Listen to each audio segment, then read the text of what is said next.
ក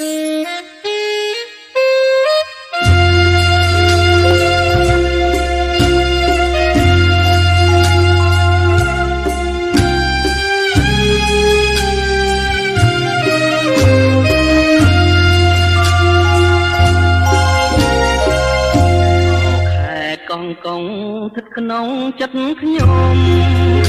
ជាឋាននួនកំជារំតែងស្អាតទឹកគំដែលខ្ញុំណា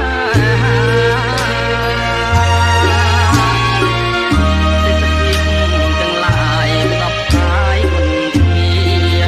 គឺជាគ្រឿងអាំងលង្ការមករចនាកម្រងកងកងដូចស្ថិតនាឋានកណោនារី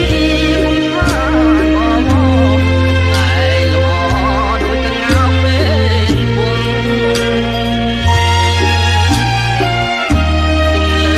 បាទូតែងកំគ្រឿងត្រង់បងវែងរលឹមរលង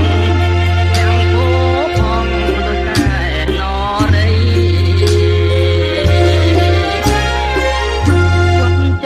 កយគុណ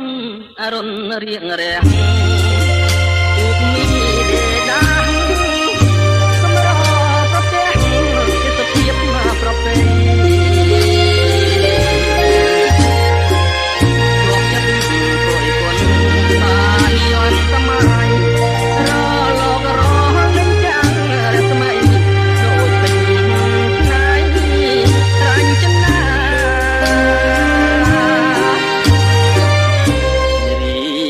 ពាំងឆ្លងពណ៌គ្រប់យ៉ាងអង្គុយក្រហមតាមកោងកាស្មាងពុទ្ធដល់ស្លាឡាមានទឹកលៃអើតាបងណាយកផាត់មកប៉ះកាយាគាត់នេត្រាបុប្ផាកងកង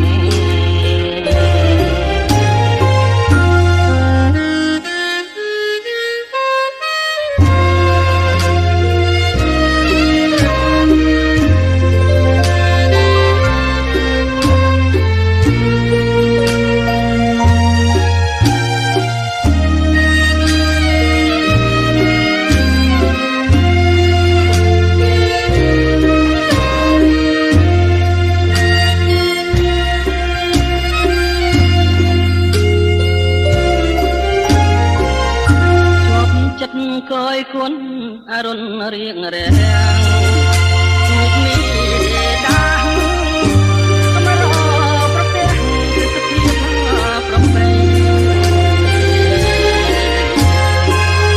ជាប់ចិត្តកយគុណកាយន់សម័យរលោករលេងចាំងរស្មីដូចពេញឆ្នៃរាញ់ចំណា